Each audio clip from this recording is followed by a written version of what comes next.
The silence of the quarter midday has an eeriness about it that only places accustomed to insanity hold when void of noise and presence. An anticipation that can only be felt in the weight of your arms swinging beside you, propelling you forward. The sound of children playing somewhere in the near distance echoed a few blocks away and traveled faintly through the narrow streets to where I stood. The white noise of people day drinking in bars and restaurants provided an ambient static as I walked at a brisk clip through the stout blocks, checking my progress by the words beneath my feet. I heard her scream before I saw her. Her voice cracking, struggling to eke words from her throat as she ran, dropping me into the midst of my nightmares. "Help! Please, somebody help me!" Her flip-flop clad feet slapping the pavement with such a ferocity that could be felt in the surrounding asphalt, sending shivers up the feet and legs of all of the passers-by, stopping our hearts for a few fleeting moments of panic and moral uncertainty.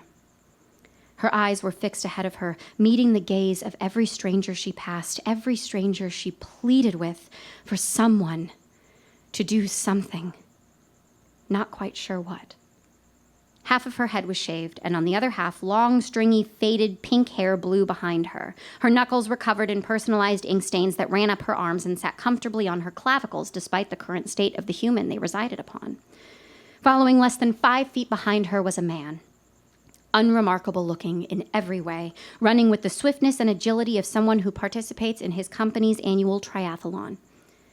Between her broken sentences and fearful pleas, he met every judgmental glare with a strong retaliation to discount her inferred allegations. "She robbed me." He spat these words with such vitriol, it froze the audience in our assigned places along the alley to question who was truly in danger. Even if she did rob him, he was chasing her with what can only be assumed to be an attempt to physically retrieve his belongings. Red-faced, sweat dripping from his temples, he screamed, "The police are right behind me," as if to say, "I am not a criminal, please do not interfere," as if I was, which led me to believe that he is either the smartest criminal alive, or he in fact did rob this woman and was simply attempting to keep an eye on her while his attacker while the police caught up to him.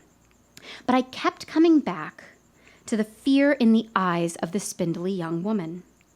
Of course, being a young woman myself, I can understand the panic that might have ensued the moment she was caught with her hand in his pocket, especially since he is obviously bold enough to chase her down. But there was something else there, a purely physical fear, an inclination towards running that has led her to this very street on a normal Tuesday afternoon, and the desperation to either rob someone to keep them from starving or call upon strangers to help from an unlikely assaulter who had victimized himself enough to paralyze the ethics of even the best-intentioned citizens. And she went unhelped. The fear of being ignored in a time of great need is terrifying. And with every set of eyes that she met that did nothing, I could see the fear inside of her multiplying.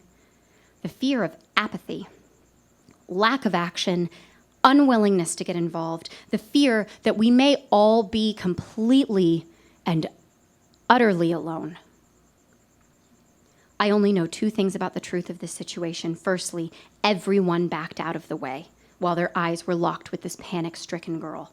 And secondly, no one moved for a solid 10 to 15 seconds after this little parade of he said, she said passed by, and there were no cops behind them.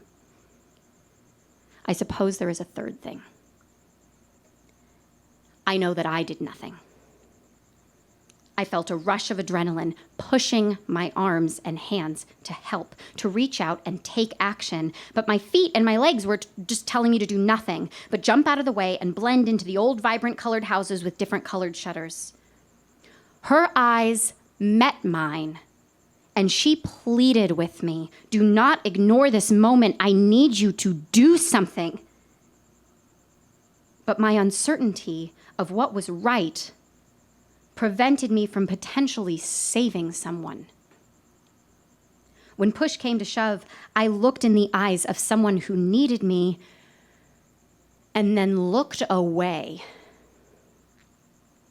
and after only 10 or 15 seconds, I continued on with my day, with nothing left inside but an elevated heart rate.